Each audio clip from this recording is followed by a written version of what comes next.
नमस्कार. आज 30 जानेवारी आहे. 30 जानेवारी म्हटलं की महात्मा गांधींची आठवण येते आणि जी काही घटना 30 जानेवारीला झाली त्याबद्दल अनेक मतप्रवाह आहेत. अधिकृत माहिती, अनधिकृत माहिती, ऑफिशियल रिपोर्ट्स, त्या वेळेला काय काय घडलेलं होतं आणि या संदर्भात बरंचसं संशोधन स्वतः स्वातंत्र्यवीर सावरकरांचे नातू यांनी रणजितजी सावरकर यांनी केलेलं आहे आणि इंग्रजी भाषेमध्ये हे पुस्तक हे त्यांनी अभ्यास करून लिहिलेलं पुस्तक आहे की make sure Gandhi is dead. याचं लवकरच मराठी भाषांतर सुद्धा उपलब्ध होणार आहे. तर या संदर्भात आपण आज रणजितजी सावरकर यांच्याबरोबर चर्चा करणार आहोत. तर सगळ्यात पहिला प्रश्न म्हणजे क्युरिओसिटी, घटना सगळ्यांना माहिती आहे, पण तरी गांधी हत्येबद्दल असं काही आपण सांगू शकता का की गांधी हत्या थांबवता आली असती त्यावेळच्या शासनाला? 100%. पहिल्यांदा असं आहे की गांधींवर जो पहिला हल्ला झाला तो 20 जानेवारीला झाला आणि 20 जानेवारी तिथे एक गन कॉटन स्लॅब म्हणजे सुरुंगाची थोडंसं छोटा सुरुंग वीट ती फुडली, त्यांनी काही नुकसान झालं नाही आणि तेव्हा मदनलाल पाहवा यांना पकडण्यात आलं आणि मदनलाल पाहवांनी त्याच रात्री म्हणजे सगळी माहिती पोलिसांना दिली त्यांच्याकडनं आणि मदनलाल पाहवा यांना नावं वगैरे त्यांना माहिती नव्हती, ते निर्वासित होते आणि विष्णुपंत करकरे जे नथुराम गोडसेंचे साथीदार होते त्यांच्याबरोबर ते काम करत होते. त्यामुळे त्यांनी करकरा सेठ, नगर का करकरा सेठ आणि अग्रणी किंवा हिंदू राष्ट्र, कारण गोडसेंचं जे वर्तमान त्याचं नाव होतं अग्रणी आणि नंतर ते बदलून हिंदू राष्ट्र झालं. अग्रणी और हिंदू राष्ट्र के एडिटर असं स्पष्ट माहिती दिली होती आणि नथुराम गोडसेंचं अग्रणी हे महाराष्ट्रात प्रसिद्ध होतं. म्हणजे त्यांना तेव्हाचे गृहमंत्री मोरारजी देसाई किंवा मुख्यमंत्री खेर हे व्यक्तिगत ओळखत होते. अग्रणीवर 2दा बंदी घालण्यात आली होती आणि म्हणून ती दुसऱ्यांदा जेव्हा ती बंदी घातली, जामीन त्यांचा जप्त झाला तेव्हा त्यांनी हिंदू राष्ट्र सुरू केलं होतं आणि हे हिंदू सभेचं मुखपत्र किंवा हिंदू सभेच्या विचारात काँग्रेसच्या विरोधी. आता हे सगळं त्यांच्याबद्दल पूर्ण माहिती गृहमंत्री होती, मुख्यमंत्री होती आणि पुणे सीआयडीनी त्यांच्यावर व्यक्तिगत फाईल होती. म्हणजे गोडसे म्हणतात तर गोडसेंचे सहकारी कोण, तर आपटे आले किंवा करकरे आले, ह्या सगळ्यांची माहिती असलेली फाईल त्यांच्याकडे होती. तर 20 तारखेला जर हे असं होतं तर 30 तारखेपर्यंत ते पुस्तकात त्या घटना घेतलेल्या आहेत की त्या 20च्या आधी काय झालं आणि 20 ते 30 मध्ये काय काय झालं. म्हणजे हे देशभर फिरत होते. कपूर कमिशन त्याच्यातलं एक वाक्य आहे की ज्यात ते सावरकरांना त्यांनी ते दोष दिले, ते अत्यंत खोटं वाक्य सुप्रीम कोर्टाने ते केलं की असं काहीही नाहीये म्हणून.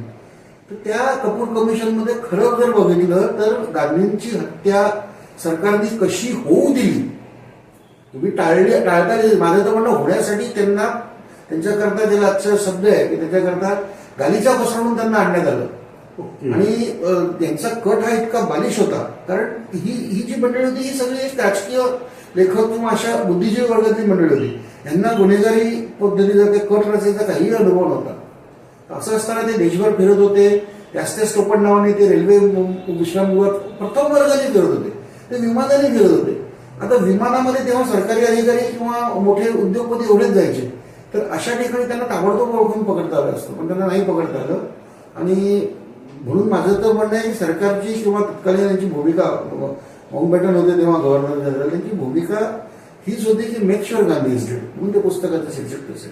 पण ऍक्च्युली याच्या पाठीशी लॉर्ड माउंटबॅटन, पंडित नेहरू, सरदार पटेल नक्की कोण होतं असं आपल्याला वाटतं? आता बघा, जर तुम्ही घटनाक्रम बघितला तर ज्या घटनेमुळे नथुराम गोडसेंना वाटलं की गांधींची हत्या करावी तो म्हणजे गांधींनी तेव्हा उपोषण केलं. त्या उपोषणाची मागणी अशी होती की पाकिस्तानला 55 कोटी द्या आणि त्याच्यामुळे गोडसेंनी त्यांच्यावर हल्ला ठरवलं. त्यात गांधींचं एक झालं आणि त्यांनी तो 13 तारखेला ते मुंबईला आले, नंतर दिल्लीला आले 16-17, मग त्याच्यानंतर 3 दिवस दिल्लीत होते आणि 20 तारखेला पहिला प्रयत्न झाला, तो फसला.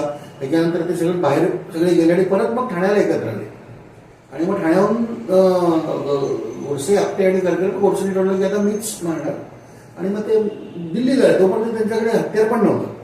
मग ते लखनौला गेले, त्यांना हत्यार, लखनौ नाही ग्वाल्हेरला गेले आणि आता सरकारचं म्हणणं असं आहे की ते तिकडनं ग्वाल्हेरला परचुरेंनी त्यांना ते हत्यार दिलं, पण परचुरे निर्दोष सुटलेत केसमधलं आणि ते हत्यार कुठलं आलं याचा अजिबात काही पुरावा नाही आहे.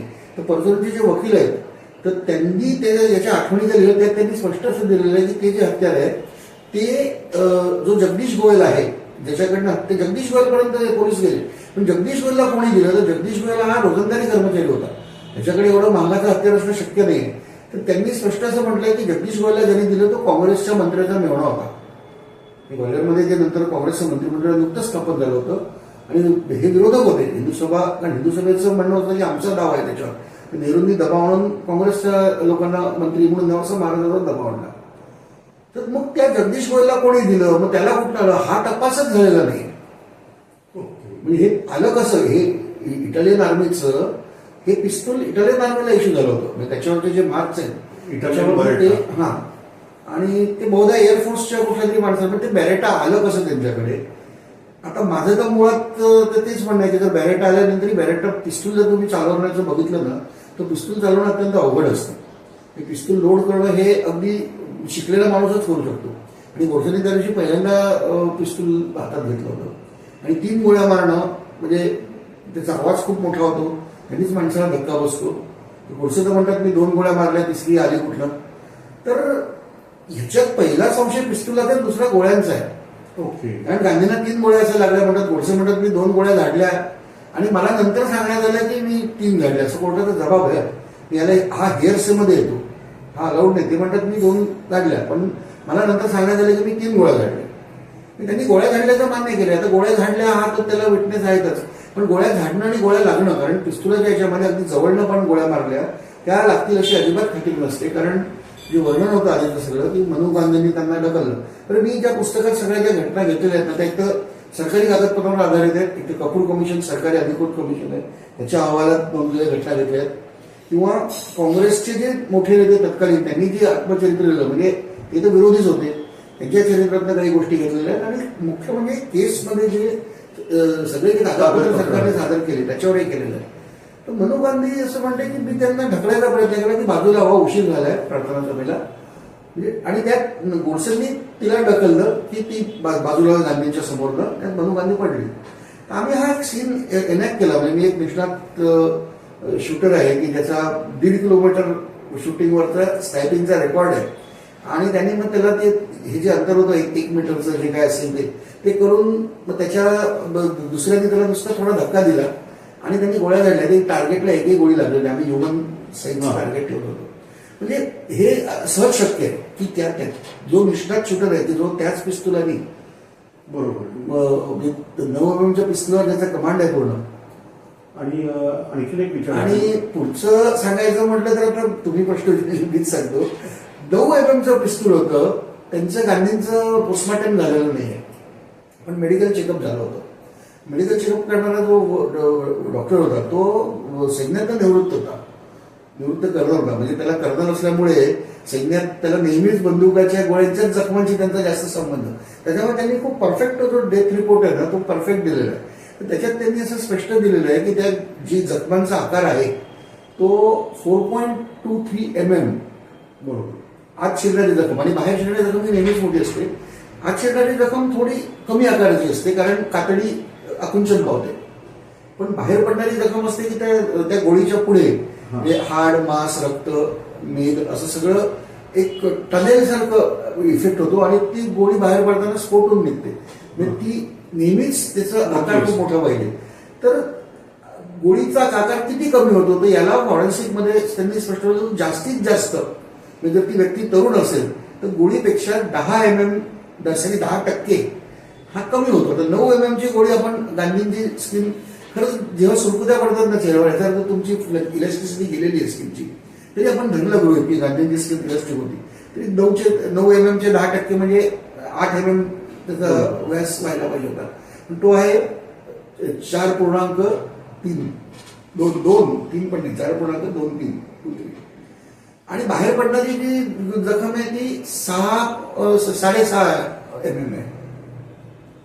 जी 9 mm पेक्षा खूप जास्त म्हणजे किमान 10 mm तरी पाहिजे होती. म्हणजे जर अडथळा काही आला नाही आणि गोळी निघाली तरी ती 9 पेक्षा जास्तच पाहिजे, ती 6.5 कशी झाली.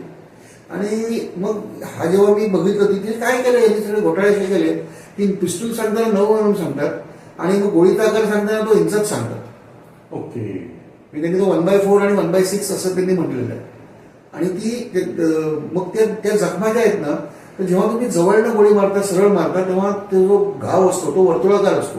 पण दूरनं जर एखाद्या विशिष्ट कोणातनं गोळी आली तर ती कोणातनं जी गोळी लागते त्याचा लंबवर्तुळाकार आकार होतो. तर त्या तिन्ही जखमा लंबवर्तुळाकार. एक गोळी तर हातच अडकलेली आहे. 9 mm पिस्तूल हे आणि आर्मी इशूचं पिस्तूल आहे. ह्याचं त्या गोळीत एवढी ताकद असते की बऱ्याचदा म्हणजे त्यांचं म्हणणं मागे कोणी माणूस असेल तर तो बऱ्याचदा माणूस मरतो, मागचा पण मरतो, किंवा तो गंभीर जखमी होतो, किंवा अगदी त्याला थोडी तरी जखम व्हायला पाहिजे. तर गांधींच्या मागे एवढी सगळी माणसं की कोणाला काही जखम झालेली नाही. आणि एवढ्या पॉवरफुल गोळी ती अशी छातीच्या इकडनं आत शिरली, म्हणजे बरकडे सोडतात ती, आणि काखेच्या आतनं बाहेर पडली नाही. म्हणजे ती जर का जवळून मारली असती तर ती सरळ निघाली असती. आणि तिन्ही गोळ्यांच्या मी एक नामवंत फॉरेन्सिक तज्ञ आहे मुंबईतले, तर त्यांनी फक्त मला विनंती केली की माझं नाव सांगू नका, पण ते अत्यंत प्रख्यात. आणि त्यांनी असं मला हेही सांगितलं की त्यांचा जो रिपोर्ट मी पुस्तकात दिलेला आहे त्यांचं म्हणणं, हा रिपोर्ट जगात कुठल्याही फॉरेन्सिकला दाखवा आणि हा ते मान्यच करतील ते. कारण ते गांधींच्या डेथ रिपोर्टवर त्यांचं म्हणणं गोळ्या 3 वेगळ्या दिशेने आलेल्या आहेत. ओके. जर मी आता तुम्ही उभे आहेत या अंतरावर मी तुम्हाला जर पोटात गोळी मारली, 2 गोळ्या पोटात लागल्या, एक छातीत लागली, तर त्या पाठीतच बाहेर निघायला पाहिजे. बरोबर.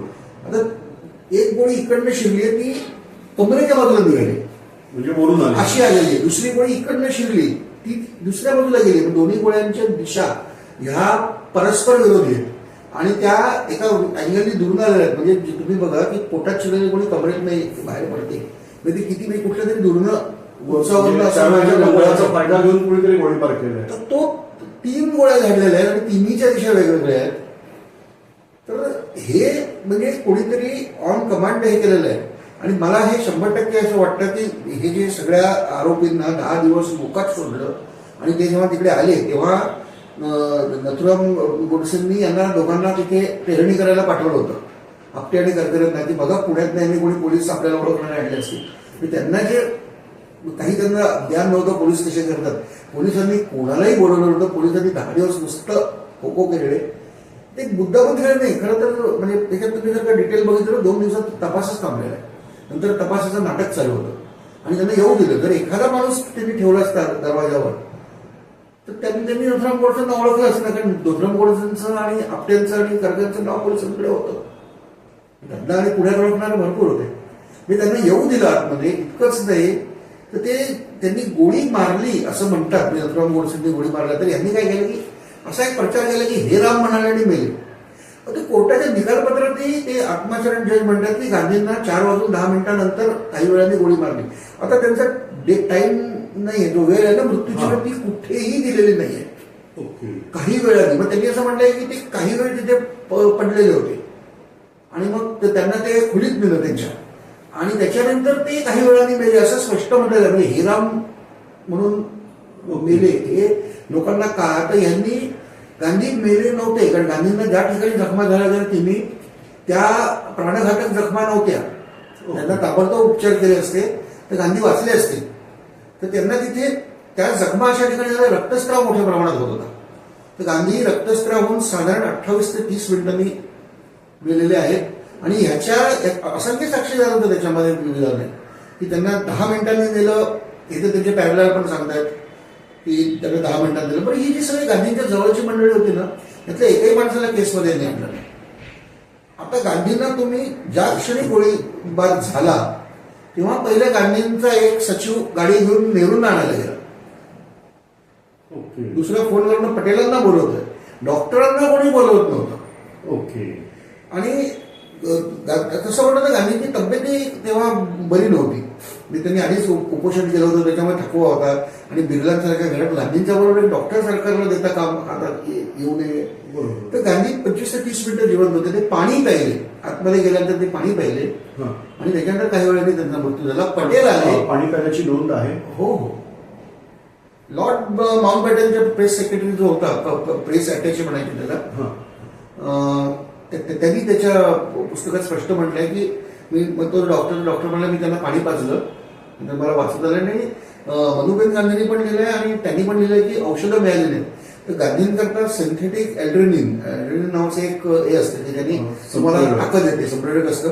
तर ते गांधींकरता बनवून त्याच्या 2 कुप्या बनवून घेतल्या होत्या. तर त्या पण सापडल्या नाहीत. म्हणजे गांधींना यांनी गोळ्या मारल्यानंतरही हे वाचले असते आणि हा कट सगळा असाच होता की नथुराम गोडसेंच्या हातूनच गांधी मारावे, आणि नथुराम गोडसे हिंदुत्ववादी होते. बरोबर. तेव्हा असं पण एक होतं की मुसलमान पण गांधींच्या मागे होते मारायला.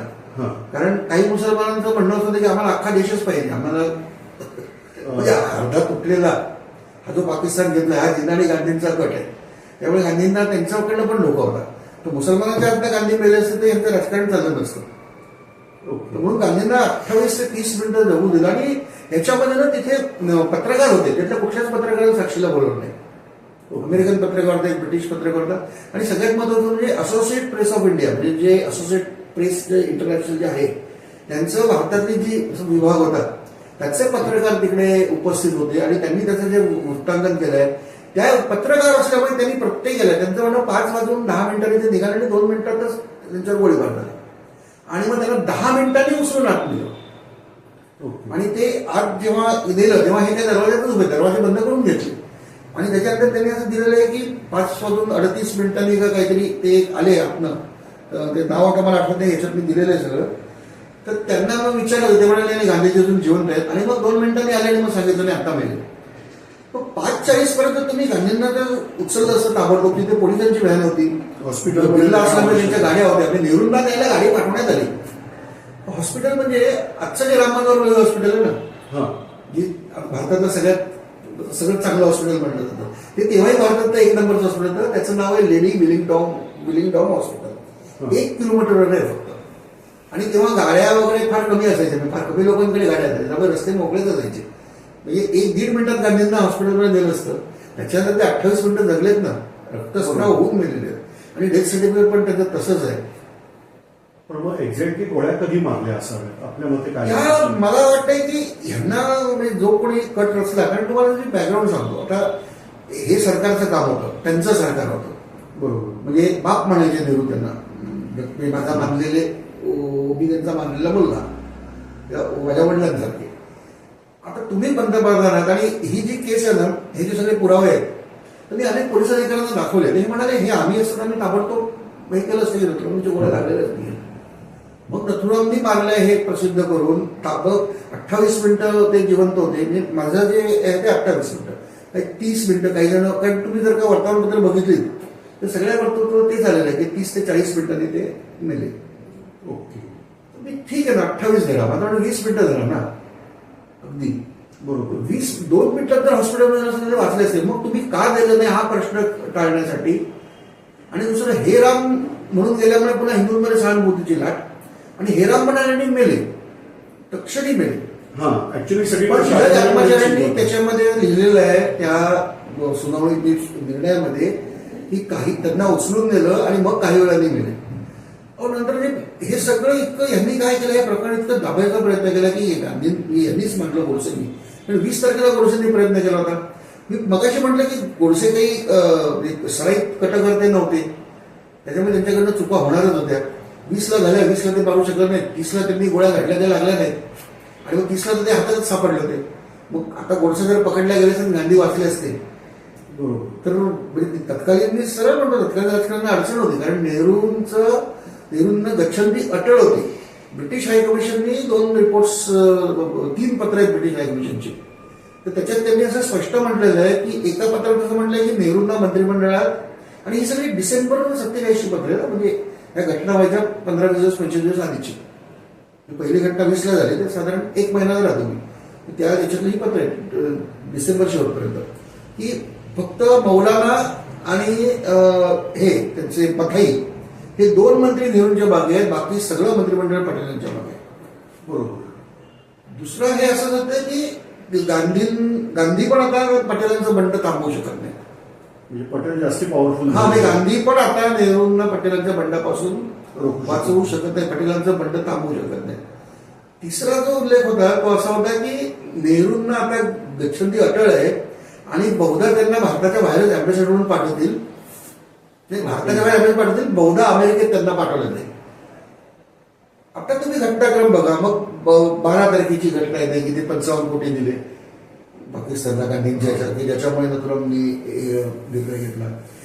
आता हे 55 कोटींचं भानगड नाही, ह्याच्यामध्ये लॉर्ड माउंटबॅटन असं त्याच्या इंटरव्ह्यूमध्ये स्पष्ट म्हणालंय. त्यांनी एक ते प्रसिद्ध आहे पुस्तक त्याचं. Lord Mountbatten and partition of India. दुसरं पुस्तक आहे लॉर्ड माउंटबॅटन इंडिपेंडंट आहे. पार्टिशन ऑफ इंडियामध्ये त्याचं व्हॉइसरॉय म्हणून आहे आणि इंडिपेंडंट इंडियामध्ये गव्हर्नर जनरल म्हणून त्याच्यावर त्यांचे इंटरव्ह्यूज आहेत, डॉक्युमेंट्स आहेत. ती पुस्तकं उपलब्ध आहेत आज. तर ते असं म्हणाले की गांधींना काही कल्पनाच नव्हती याची सगळी. मग मी नेहरूंना म्हटलं की नाही हे चुकीचं आहे, पाकिस्तानला आपण त्यांचा हिस्सा देणं लागतो कारण तो वाटपाच्या आधारे त्यांचा आहे. तर त्याच्यामध्ये असं होतं की हा फुल अँड फायनल सेटलमेंटच्या वेळेला तो द्यायचा असतो आणि पाकिस्तानमध्ये तेव्हा इतकं कर्जबाजारी होती, जसं आज कर्जबाजारी झालाय, तर तेव्हाही होतं की त्यांना पगार द्यायला पैसे नव्हते, सध्याला पगार द्यायला पैसे नव्हते. हे 55 कोटी दिले तेव्हा पाकिस्तानने ऑलरेडी काश्मीरमध्ये अतिरेकी घुसवले होते आणि ह्या पैशावरती युद्ध लढलं गेलंय. बरोबर. ह्या पैशावर काश्मीर त्यांनी जिंकलाय. काश्मीरमध्ये अर्धा तोडला. त्यांच्याकडे जर पैसे नसेल तर कारण युद्ध काही रिकाम्या बंदुकांनी युद्ध लढलं जात नाही. पोटात अन्न पाहिजे आणि बंदुकीत गोळ्या पाहिजे. तर त्याच्यामुळे यांनी केलं. तर हे करण्याची प्रेरणा गांधींनी उपास करावा ही माउंटबॅटननी सांगितलंय की हे मी गेलो आणि मी त्यांना म्हटलं की तुमचं नाव याच्यात खराब होईल. आज जगात पूर्ण तुमची चितू होईल की तुम्ही ते होते आणि हे असताना तुमच्या देशाने विश्वासघात केला. इंटरनॅशनल कम्युनिटी भारताला विश्वासात होईल. मग ते म्हणाले की मग आता काय करायचं. तर यांनी सांगितलं की मंत्रिमंडळ पूर्ण विरोधी आहे, 55 कोटी द्यायचे नाही. तर म्हणजे मग मी करतो आणि मग त्यांनी गांधींनी उपवासाचं घोषित केलं. म्हणजे जे कारण झालं नथुरामने गोळी मारावी, थोडक्यात प्लॅन ते एका हिंदुत्व निष्ठाकडनं गोळी मारली, हिंदू महासभा संपली, इकडे पटेल संपले, पटेलांचं बंड एका क्षणी संपलं. पटेलांवरच आरोप केले पहिलं की तुम्ही त्यांना सुरक्षा दिली नाही गांधींना. आणि आरोप करणारे कोण माहितीये, जयप्रकाश नारायण आणि मृदुला साराभाई. हे राहायचे नेहरूंच्या घरी आणि त्यांनी आरोप केलेले, आंदोलनं केलेत त्यांनी की पटेलांनी राजीनामा द्या म्हणून. आणि पटेल राजीनामा द्यायला निघाले होते, पण त्यांची मुलगी आणि त्यांचा सेक्रेटरी होते शंकर म्हणून, त्यांनी यांना सांगितलं की तुम्ही राजीनामा दिला तर ते तुम्ही केलेल्या कृत्याची कबुली जबाब मानल्या जाईल आणि तुम्हाला फसवून देईल. तर राजीनामा अजिबात देऊ नका. त्यानंतर त्यांनी सावरकरांना फसवलंच त्याच्यात. तर सरदार पटेलांचा काहीच संबंध नव्हता कारण 12 तारखेला जे झालं त्या दिवशी सरदार पटेल आपल्या सहकाऱ्यांना म्हणाले आणि ही गोष्ट त्यांच्या मुलीने डायरेक्ट लिहिलेली आहे तिच्या. ती म्हणते की बापू, ती त्यांनाही बापू म्हणायची, गुजराती वडिलांना बापूच म्हणतात, की बापू ने कहा अपने सहकारियों को अभी इसके बाद मैं इस मंत्रिमंडल में काम नहीं करूंगा, I will never work in this ministry. तिकडे ते निघून गेले आणि त्यांनी राजीनामा पाठवून दिला गांधींना. गांधी म्हणाले आपण 31 तारखेला भेटू. ओके. आणि मग ते 30 तारखेला येऊन 31 तारखेला तुम्ही मी आणि नेहरू म्हणून भेटू आणि तुमचं हे जे सगळं काय झालंय भांडण्याचा त्या दिवशी निकाल लावू. आणि 30 तारखेला सगळ्यात महत्वाचं 29 तारखेला गांधींनी एक घटना लिहिली होती नवीन की we are here by disbanding Congress आणि एक नवीन संघ स्थापन करतोय की जो राजकारणात नसेल आणि जो देशाच्या विकासासाठी काम करेल. म्हणजे काँग्रेस तो 30 तारखेला त्यांचा सकाळी त्यांचा ड्राफ्ट तयार होता. जर हे 31ला भेटले असते तर हाही मुद्दा आला असता की होता त्यांनी असंच सांगितलं तुम्ही आपापले पक्ष काढा, तुम्ही काय सत्तेचं राजकारण काढा. काँग्रेस आता आपण डिझॉल्व्ह केलेली आहे आणि भारत सेवक संघ म्हणून तो एक व्हॉलंटिअर ऑर्गनायझेशन आहे ती विकासाकरता काम करण्याचं. तर ह्या सगळ्या ह्याच्यामध्ये आता नेहरूंचं जाणं हे ब्रिटिशांना फायद्याचं नव्हतंच. पण पटेल हे अनेकदा ब्रिटिशांना उघड विरोध करत होते. माउंटबॅटनने अनेकदा दिलाय की पटेलांना समजावणं कठीण होतं आणि जसं हैदराबादमध्ये ब्रिटनचं म्हणणं होतं की तुम्ही स्वतंत्र ठेवा त्याला. पटेलांनी वेळ मिळतात ऍक्शन घेतली म्हणून हैदराबाद आपल्याकडे. तर पटेल त्यांना नको होते आणि त्यांची दुकानदारीच बंद व्हायची पाहिजे होती. म्हणजे साधारण सांगतो ना, महायुद्धाच्या आधीपासूनच त्यांचं रिक्रुटमेंट त्यांनी ICS अधिकारी जे असतात सनदी अधिकारी त्यांची नेमणूकच बंद केली होती. आणि त्यांना ते शेवटी काय ते व्यापाऱ्याकरता आले, ते ज्यांना काही मला सत्ता गाजवायची म्हणून नाही आले. सत्ता कशाला गाजवायची, पैसा कमवण्याकरता. कारण पूर्ण ब्रिटनचं अस्तित्व भारतातल्या पैशावर अवलंबून होतं, म्हणजे तिथल्या लहानपासून मोठ्यांपर्यंत.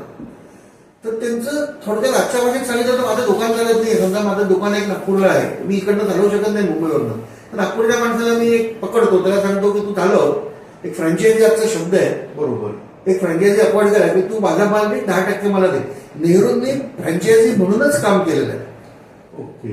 आपली जी संघटना आहे गुप्त संघटना इंटेलिजन्स ब्युरो IB, त्याच्यामध्ये MI5 ही ब्रिटिश गुप्तचर संघटना आहे. MI5 ही अंतर्गत म्हणजे राष्ट्रकुल सदस्यांमध्ये काम करणारी आणि MI6 ही विरोधी म्हणजे इतर जे इतर देशात. राष्ट्र सोडून इतर देशांमध्ये. MI5चा जॉईंट डायरेक्टर पदाचा माणूस स्पेशल लायझन ऑफिसर म्हणून नेहरूंनी भारताला स्वतंत्र मिळायच्या आधीच अपॉइंट केला. त्यात नेहरू परराष्ट्र मंत्री होते तेव्हा. नेहरू पंतप्रधान झाले ना इंटेरियम हा. गव्हर्नमेंटमध्ये, तसं नव्हतं. लॉर्ड वेव्हलच्या काळात ते परराष्ट्र मंत्री होते ते, ओके. आणि त्यांनी ती अपॉइंट केला त्यांनी तो. तर तो अधिकारी इंदिरा गांधींना रशियाकडनं जेव्हा सांगण्यात आलं की तो अधिकारी तुमच्याकडे बसलाय आणि आयबी तेव्हा भारताचं धोरण ठरवायची परराष्ट्र धोरण, मग इंदिरा गांधींनी ते थांबवलं आणि त्याच्यानंतर मग आपण ब्रिटनकडनं रशियाकडे वळलो. म्हणजे त्याच्यामुळे हे जे आहे जवाहरलाल ठेवणं आणि ही जी घटना अशी झाली की ते एक हिंदूंनी मारल्यामुळे हिंदू सभा 2 नंबरचा पक्ष होता. 16% मतं होती हिंदू महासभेला. 16% मतं मिळणं म्हणजे हे फार मोठा पक्ष झाला.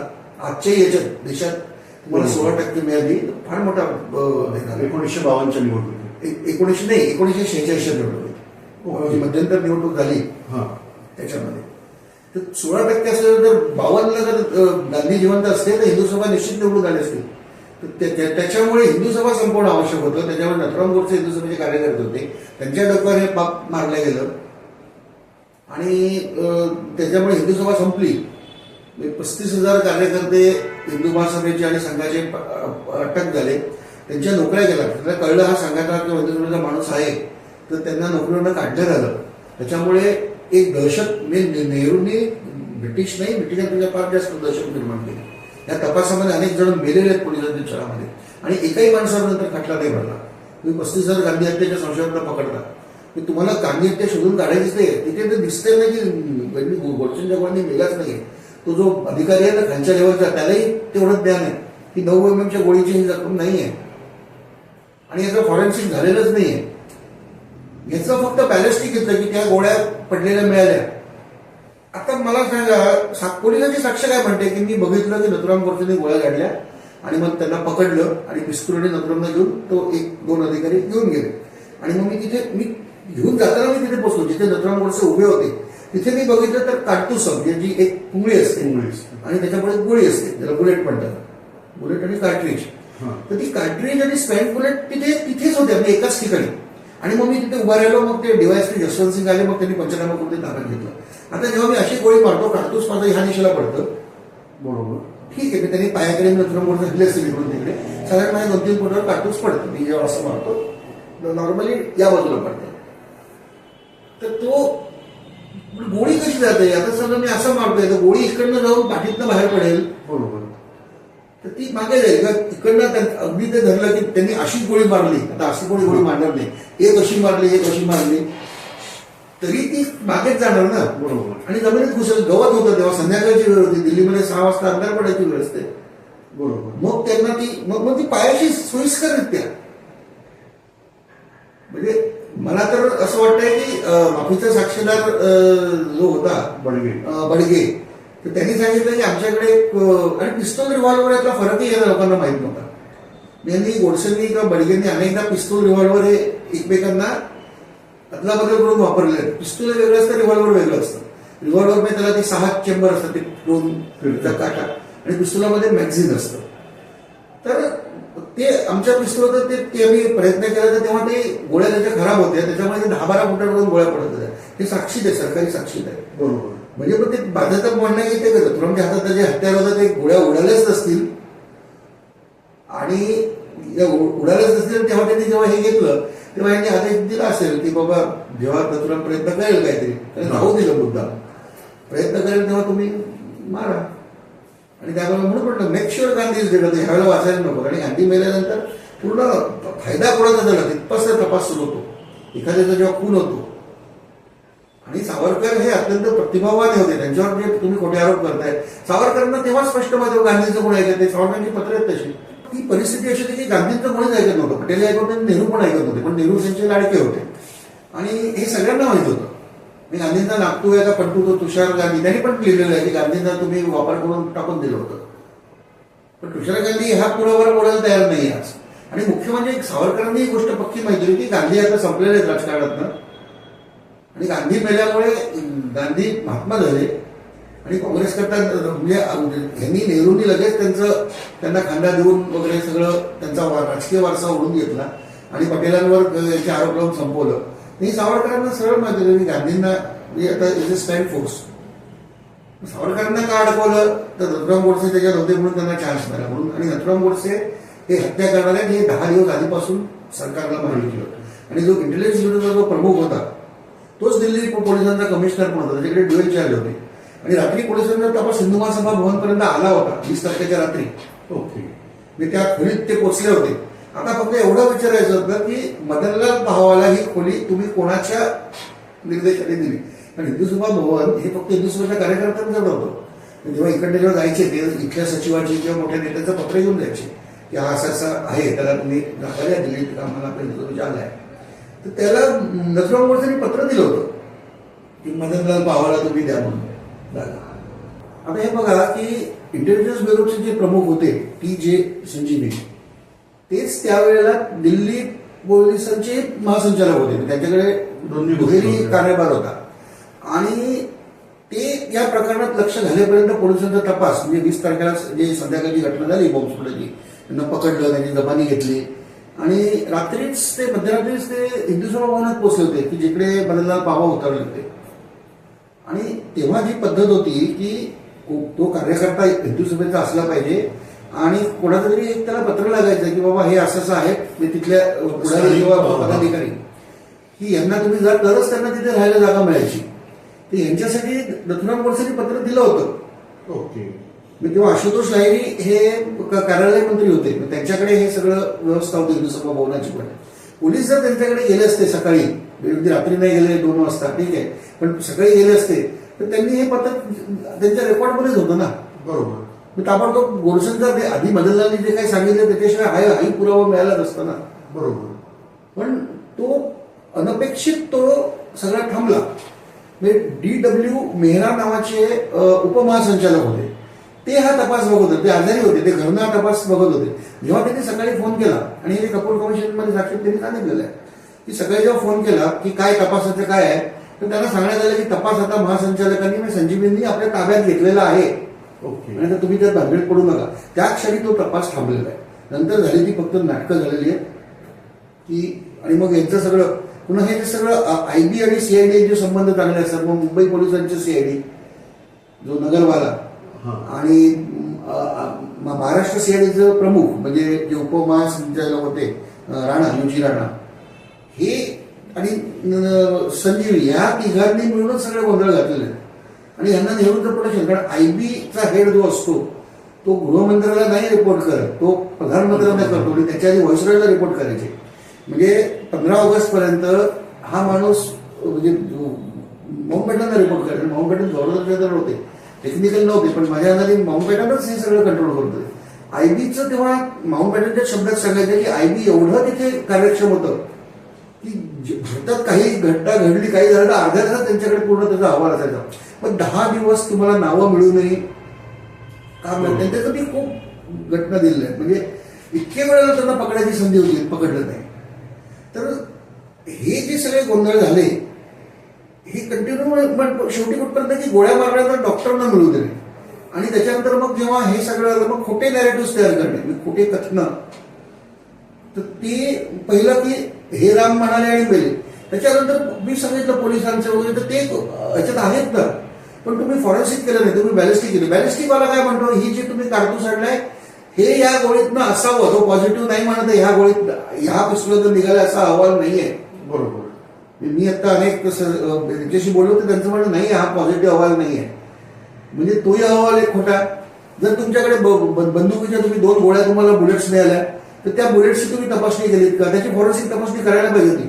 कारण जेव्हा मी समजा गोळी मारतो ना तर ती जाताना हे तंतू कपड्याच्या तंतूपासनं सगळ्या तुमचं रक्त मांस सगळं तुम्हाला DNA सॅम्पल मिळतं आणि हे तेव्हा होतं ना, तेव्हा ही उपलब्ध होती. त्या गोळ्या पण तपासण्यात आल्या. ओके.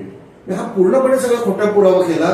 आणि सगळ्यात संतापजनक जी गोष्ट आहे ना म्हणजे तिथे नेहरूंनी न्यायाचा खेळखंडोबाज केला. म्हणजे हे मी माझा स्पष्ट आरोप आहे की हे खरे आरोपी उघडकीस येऊ नये आणि गोडसे फाशी जावे ह्याच्यासाठी नेहरूंनी आपली सत्ता वापरली. कारण ज्या क्षणी म्हणजे यांना अटक झाली गोडसेंनी मान्य केलं मी गोळ्या झाडल्या, पण तुम्ही गोळ्या झाडल्या म्हणून तुमच्या गोळ्यांनी मेले असं नसतं, ते सिद्ध करावं लागतं. बरोबर. आणि गोडसे म्हणाले मला उलट तपासणी नाही घ्यायची त्या मृत्यूची याची. कोर्टाने मान्य केलं. आजही म्हणजे जे आपण 1860 का 70 त्यांचा IPC आहे ना, हा. त्याच्यामध्ये स्पष्ट तरतूद आहे की जेव्हा गंभीर अपराध होतो तेव्हा उलट तपासणीशिवाय कुठलाही पुरावा कोर्टाने सादर करून घेऊ नये. बरोबर. आणि जर आरोपींनी उलट तपासणीला नकार दिला तर न्यायाधीशांनी आपला वकील नेमा, अमेकस क्युरी तिथे नेमावा आणि त्याला करावं लागलं तर स्वतः उलट तपासणी घ्यावी. त्यांनी फक्त 2-2 घेतलं, तुम्हाला नाही करायचं ना, उलट तपासणीचा तो सगळा पुरावा सरकारने जो वाटेल ते दिलाय. म्हणजे त्याचे जे सगळे जे पंचनामे आहेत, तो गांधींच्या डेथचा पंचनामा बघितला ना तर सगळं कागदपत्राने म्हणतात की गांधी अर्धा तास जिवंत होते. ओके. आणि अगदी कोर्ट पण म्हणतो की ते त्यांना 10 मिनिटं होते, थोडा वेळ म्हटलं. पण जर घटना झाली 5:12ला ही झाली असं कंडी तिथे जाऊन चालू झालेलं आहे. 5:10ला गांधी निघाले, 5:12ला ते 2 मिनिटं तिथे लागतात. त्यामुळे 5:12ला घटना झाली असेल. पंचनामा 5:15चा आहे. आणि हा जो इन्स्पेक्टर म्हणजे DYSP आहे तर तो संसद भवनचा आता जे पोलीस स्टेशन तिकडे होता, तिकडनं तो ट्रकने आला. ओके. म्हणजे ते जे काय असेल ते साधन पकडून तरी यायला तर 5-7 मिनिटं 8 मिनिटं लागले असतील ना. पंचनामा 5:15 झाला होता. आणि तो पंचनामा करतो तिथला आणि तो जो साक्षीदार असतो त्याची तपासणी, साक्षीदाराची तपासणी, जो आय विटनेस असतो त्याला वेळ लागतो. कारण तो भांबवलेला असतो. एवढी मोठी घटना झाली आहे तर त्याला आधी शांत करणं, मग त्याला विचारणं, मग असं करत त्याचा जर जबाब नोंदवतात. तर मी विचारलं, म्हणजे काही अगदी वरिष्ठ अधिकाऱ्यांना विचारलं, तर अशाचा जबाब हा 3 ते 4 तासांनी नोंदवला जातो. त्यांनी 5:15ची वेळ टाकून तो जबाब नोंदवलेला आहे. म्हणजे 5:15ची गडबड आहे. म्हणजे गांधी मेले आणि ते बघायला गेले नाही. आता तुमचं काम काय पहिलं की तुम्ही तो बॉडी बघा, तो मेला का खात्री बघा. जरा जरी तुम्हाला वाटलं त्याला आधी हॉस्पिटलमध्ये पाठवा. तर ते गांधी तिकडे पडलेले आहे. यांनी त्यांचा जबाब घेतला, जबाब नोंदवून घेतला आणि त्यांनी असं दिलेलं आहे साक्षीमध्ये की मी यांचा जबाब घेतला, मी पूर्ण जबाब घेतला. नाही, ते एक साक्षीदार जो होते त्यांचा. आणि त्याच्यानंतर मी 3-4 साक्षीदार तपासले. मग त्याच्यानंतर मी जिथे गांधीची बॉडी आहे तिथे गेलो, स्वतःच म्हणलं का, म्हणजे त्यांनी बॉडी पण बघितली नाही. आणि मग तिथे मी एक रक्षक नेमला त्या बॉडीच्या ठिकाणी. आणि मग मी जिथे मारला तिथे आलो, मग तिथे त्या गोळ्या पडल्या होत्या. हे सगळं करून ना मी आपण अजून केलं. अगदी त्यांच्या म्हणण्याप्रमाणे 5:15ला पोहोचले. ठीक आहे, असू शकतील, मी काय त्यात म्हणत नाही की ते सुपरमॅन सारखे 5:15ला पोहोचले असतील. पण मग तुम्ही हे सगळं उद्योग तुम्ही 6 पर्यंत सगळं आटोपता. एवढं सगळं म्हणजे ते त्या पिस्तुलाचा पंचनामा, त्या गोळ्यांचा पंचनामा, त्यांच्या आणखीन जे काही सापडलं ते सगळं सील करणं, हे सगळं आटपून ते 6ला निघाले ते तिकडनं. हे पंचनामा मी दाखवले. एक तर पंचनाम्यामध्ये तुम्ही बाहेरची लोक घ्यायला पाहिजे. एक तर त्यांनी जे आपल्याकडे पोलीस पाटील म्हणतात तसं तिकडे ते जे अधिकारी असेल त्यांचे सहाय्य घेतलेले आहेत, किंवा बिर्ला भवनचे जे अगदी माळी वगैरे असे तिथे एवढी लोक होती, एवढी पत्रकार होती, मोठे मोठे नेते होते, मोठे सगळे होते. ह्यांना कोणालाही त्यांनी पंच म्हणून घेतलं नाही, ना कोणाला साक्षीदार म्हणून आणलं. हा जो तपास ज्या पद्धतीने झालाय, तर मी एका नामवंत विधिज्ञांना दाखवलं तर ते म्हणाले मी जर त्यांचा वकील असतो त्यांना एका दिवसात मी सोडवलं असतं. कारण एकही सरकारने दिलेला पुरावा, एकही पुरावा हा ग्राह्य धरता येणार नाही. तो कायद्याची इतक्या स्पष्ट तरतुदी आहे. त्यांचं म्हणणं की काही हेच नाहीये, त्यांना तो रिजेक्टच करावा लागेल. मग यांनी आणखीन काय केलं, म्हणजे एक तर हे सगळं चाललं, पुरावे कुठे दिले. आणि सगळ्यात दुर्दैवी घटना म्हणजे न्यायाची थट्टा झाली ती म्हणजे Bombay public security measures act नावाचा एक मुंबईत एक कायदा होता.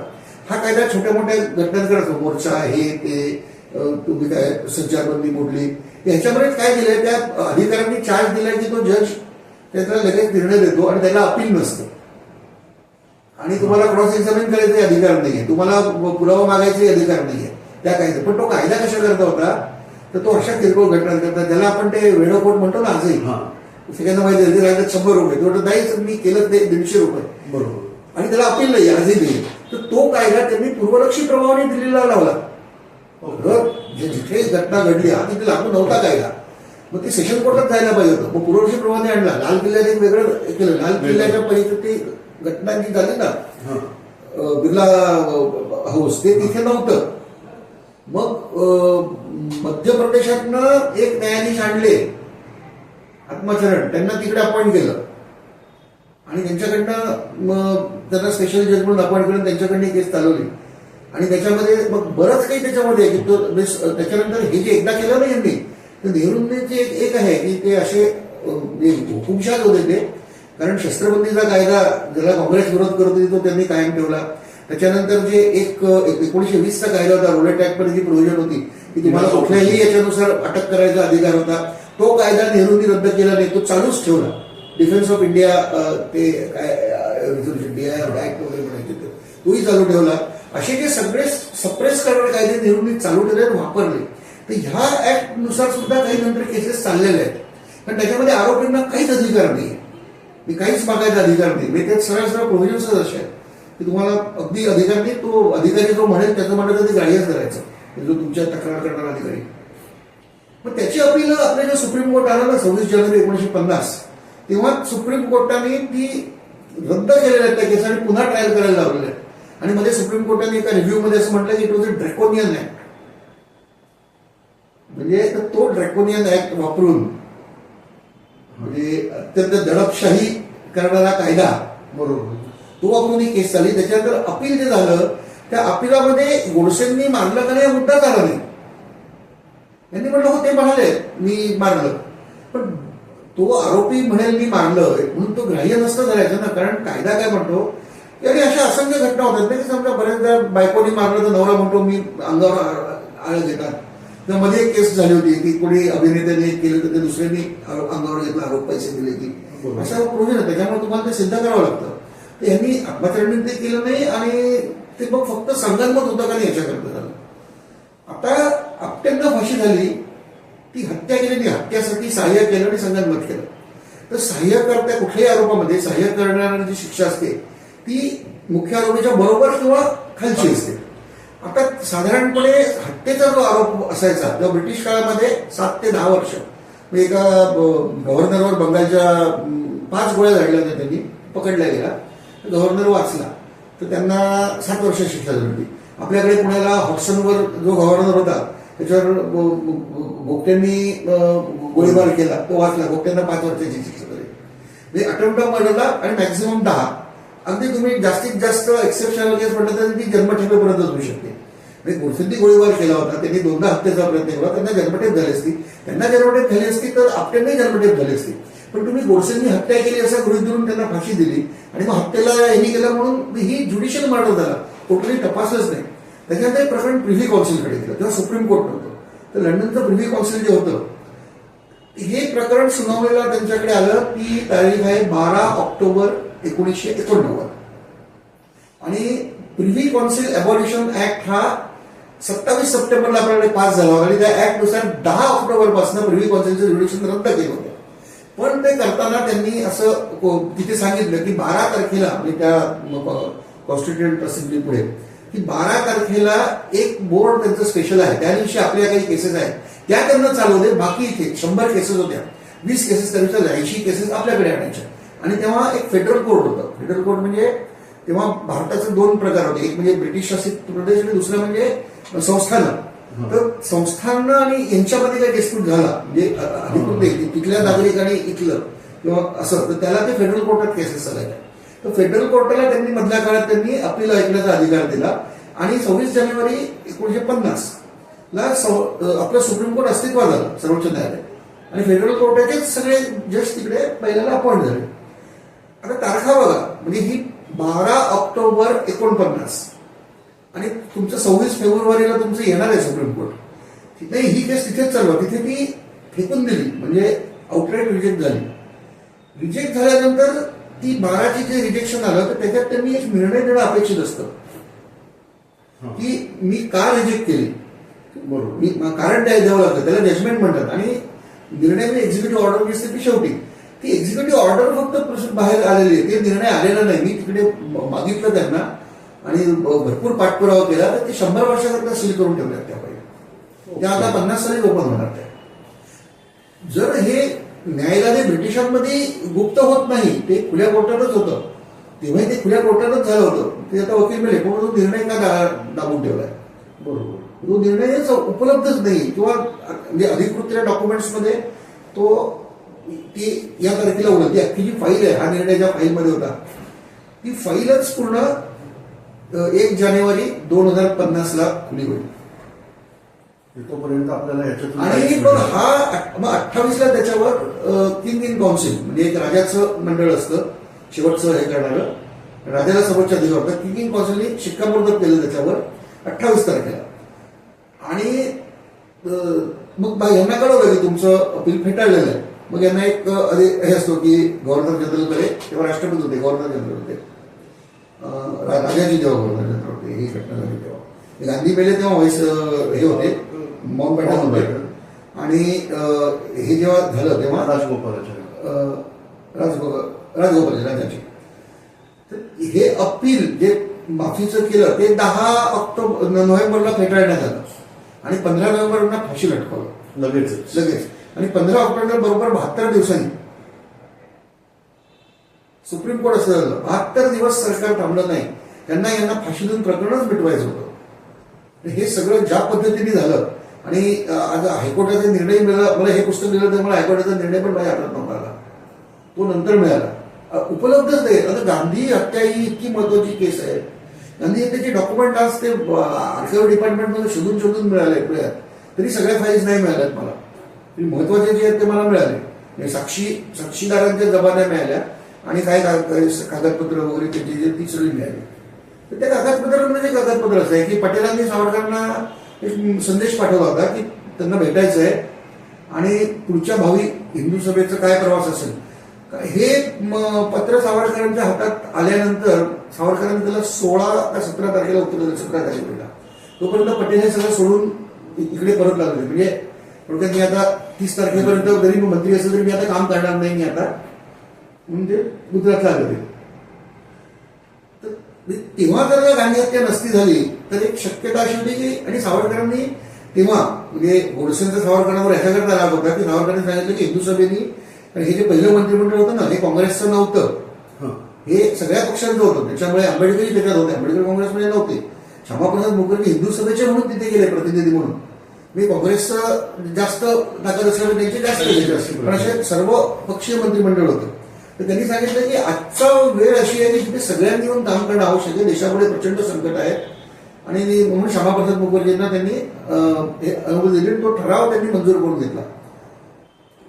तर ते त्यांचं असं म्हणणं आहे की या परिस्थितीत सगळ्यांनी एकत्र येऊन काम करायला पाहिजे.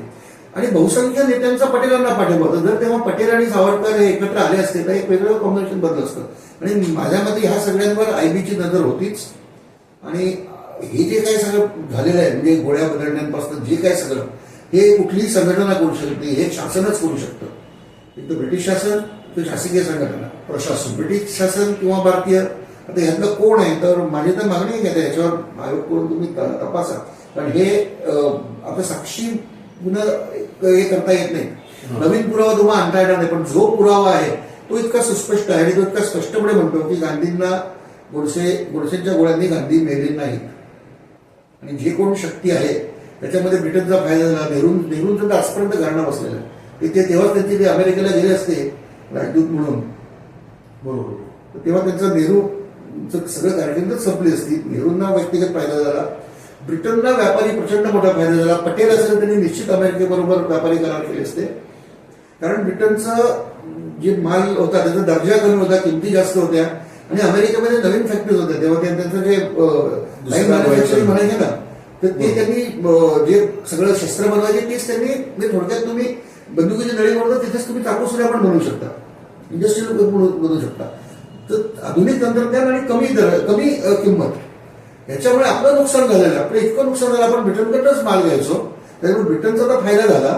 पण आपलं नुकसान झालं की, आता एक उदाहरण देतो, बॉर्डर सिनेमा तुम्ही बघितला असेल, त्यात तो जॅकी श्रॉफ वैमानिक तो असा सारखा घड्याळ बघत असतो, कप सुबह होगी बाहेर येऊन. त्याला कारण काय आहे, आपल्याकडे ती हंटर वरती दुसऱ्या महायुद्धातली जुनाट विमान होती जी आपण 71 पर्यंत वापरत होतो. ती ब्रिटिशांकडे आपण विकत घेतली की ज्याला तुम्ही रात्री उड्डाण करू शकत नव्हते, काही करू शकत नव्हते. तेव्हा आपल्याकडे शेरमन टँक्स होते, ते असेच आपण भंगारात विकत घेतलेले होते. आणि त्याच वेळेला पाकिस्तानकडे पॅटर्न टँक्स होते आणि सेबर जेट्स होती. सेबर जेट्स आणि पॅटर्न हे तेव्हा अत्याधुनिक टँक आणि अत्याधुनिक विमान होतं. भले आपल्या वैमानिकांनी शौर्य गाजवून त्या सेबर जेट्स पाडली किंवा आपल्या जवानांनी त्या शेरमन टँक्स वापरून एनशिप्ड टँक्स, म्हणजे आता जे एका ठिकाणी ते रणगाडीची रणभूमीच म्हणतात. आज तुम्ही राजस्थानमध्ये गेलात ना, पॅटर्न टॅक्स. पण त्याच्यामध्ये प्रचंड आपली हानी झालेली आहे, प्रचंड सैनिक आपल्याला गमवावे लागले की हे सगळं बाब नेहरूंचं. हे आर्थिक बघितलं तर ब्रिटनचा फायदा झालाय, नेहरूंची सगळे सत्तेवर बसलेले आहेत. तर आता काय याच्यापेक्षा तुम्ही आणखी म्हणजे कोणाचा फायदा झाला? याचा शासकीय यंत्रणांचा वापर झालेला आहे, गैरवापर झालेला आहे, पुरावे दडपण्यात आलेले आहेत, नवीन पुरावे फॅब्रिकेट करून सबमिट करण्यात. आजही हे सगळे पुरावे उपलब्ध आहेत आणि हे कोणालाही दाखवा. आणि त्यांचा जो अहवाल आहे तो सबमिट केलेला आहे, त्या डॉक्टरनी साक्षीवर तो सांगितलेला आहे की असं होतं, ते गोळ्या अशा होत्या, साक्षी दिलेली. तो आता त्याच्यामुळे तो एव्हिडन्स तुम्ही परत करू शकता, तपासू शकता, रिव्ह्यू त्याचा होऊ शकतो. त्याच्यामुळे याचा पुन्हा रिव्ह्यू व्हावा. आणि हे आता याचं आता मराठीत पण येईल, कारण हा याच्यात महाराष्ट्राचं फार मोठं नुकसान झालेलं आहे. बरोबर, महाराष्ट्रात जे दंगली झालेले आहेत गांधीवादानंतर समीकरणच सगळी बदललेली आहेत. तर त्या याचा फायदा घेऊन इथे काँग्रेस महाराष्ट्रातही झालं आणि देशातही झालं ते. तर ह्याचा तपास झाला पाहिजे. म्हणून ही पुस्तकात मी मराठीत मुद्दाम लिहितोय. सगळ्यांनी बघू शकता, हे पुस्तक आहे, इंग्लिशमध्ये आहे आणि याचं आता मराठी व्हर्जन पण येणार आहे. खूप नवीन माहिती, म्हणजे इनफॅक्ट गांधी हत्या म्हणजे ठराविक माहितीच आमच्यापर्यंत येत होती. आपण जे काय आता संवाद साधला त्याच्यातून खूप वेगळी आणि नवीन माहिती ही मिळालेली आहे. आणि काही ज्याला मी म्हणतो की देश घडवणारे नेते म्हणून जे आम्ही बघत होतो त्यांच्याकडे बघायचा दृष्टिकोन जरा बिघडला असं म्हणायला हरकत नाही याच्यातून. पण खरी गोष्ट ही आहे की हे जे गुन्हेगार आहेत, तुम्ही जसं म्हणताय की हे गुन्हेगार शोधले पाहिजे. आणि जसं मरणोत्तर आपण पुरस्कार देतो तसं मरणोत्तर यांना काहीतरी घोषित केलं पाहिजे असं वाटतं का? नाही, मरणोत्तर मी त्यांच्यावर अन्याय झाला हे सिद्ध झालं की त्यांचं झालं ना. सावरकर नाही जे याच्या मागे आहेत, म्हणजे नथुराम गोडसे किंवा आणखी सावरकरांचे जर आनंदित नथुराम गोडसे बघा, नथुराम गोडसे त्यांना मारायला गेले होते कारण त्यांचं म्हणणं स्पष्ट होतं की गांधींना अधिकार नाही. ते मारू शकले नाही, ती गोष्ट वेगळी. पण असे मारायचे प्रयत्न बरेच तुम्ही भडक लोक जे असतात ते जाऊन करतात, त्यांच्या उद्देशी बरोबर असतो त्यांच्या दृष्टीने की ठीक आहे आपण म्हणतो कायदा आहे तर कायद्याने तुम्ही मारू नये. तर ते त्यांच्या यांनी मेलेलेच नाहीये. तर त्यांना जर त्यांना मरण आलं असेल, त्यांना जर हा ज्युडिशियल मर्डर आहे तर त्याच्यासाठी काय भरपाईची प्रोसेस आहे. तर अमेरिकेमध्ये झालेलं आहे ना की 50 ते 70 वर्षापूर्वी त्यांनी पुन्हा केस ओपन केली आणि हे केलं की त्याला आम्ही फाशी दिलं. तो त्याचं माफी मागून कुटुंबियांची वगैरे तो निर्दोष होता आणि खरा हत्यारा दुसराच होता. ते जगात अशा घटना झालेल्या आहेत, तर ते पाळायला पाहिजे. आणि राहताना जर सावरकरांचं नाव बदनाम करून तुम्ही राजकारणच केलं. बरोबर, सावरकरांना काही माझा अजिबात अपेक्षा नाही की त्यांना काही पदवी द्या काही हे द्या, कारण स्वातंत्र्यवीर ही सगळ्यात मोठी पदवी आहे. पण मला जाता जाता तुम्हाला एक मुद्दा हाच सांगायचा आहे की नुसतं सावरकर नाही, ह्याच्यात पटेलांचं राजकीय आयुष्य संपलंय. त्या दबावाखाली पटेल हार्ट अटॅकनी 50 साली त्यांचं निधन झालेलं आहे. आणि पटेल गेल्यानंतर नेहरूंनी पूर्ण पक्षावर पकड बसवली आणि आधीचे जे वरिष्ठ नेते होते त्या सगळ्यांनी गच्छंती केली. राजेंद्र प्रसाद शेवटची त्यांना राष्ट्रपती केलं, तर त्याच्यानंतर ते त्यांची शेवटी त्यांचा अंत कसा झाला काय झाला हे सगळ्यांनाच माहिती. म्हणजे त्यांना सगळे ट्रीटमेंटही नाकारण्यात आली. तर ते म्हणजे त्यांनी सगळेच म्हणजे काँग्रेसमधले सगळे नेते हे नेहरूंच्या याच्यासारखे नव्हते, राष्ट्रभक्ती नेते होते. मुसलमानांच्या प्रश्नावर पटेल अत्यंत आक्रमकपणे करत होते की मुसलमानांना इथे अधिकार नाहीये, तुम्ही जा इकडनं, कारण तुमच्या वाट्याची जमीन तिकडे गेलेली आहे. म्हणजे गांधी आणि नेहरूंमुळे त्या सगळ्या घटना घडल्या. आणि बहुसंख्य नेते काँग्रेसचे जे नेहरूंच्या विरोधात होते त्यांचा नेहरूंनी पूर्ण काटा काढलाय, नंतर त्यांना सत्तेच्या बाहेर फेकलेलं आहे. त्याच्यामुळे देशाचं खूप मोठं नुकसान झालेलं आहे. सो आपण कन्क्लुजनवर येऊया की सर्व दर्शकांना विनंती आहे की ह्या सगळ्या गोष्टीचा विचार आपणही करावा.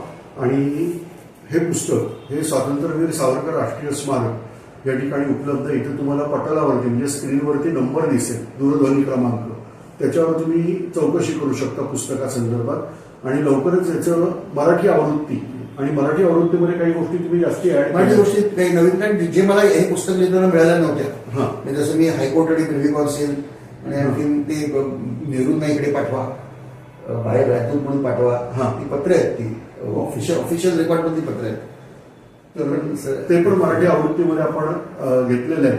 तर आपण नक्की या सगळ्याचा विचार करावा आणि संपर्क करावा. धन्यवाद.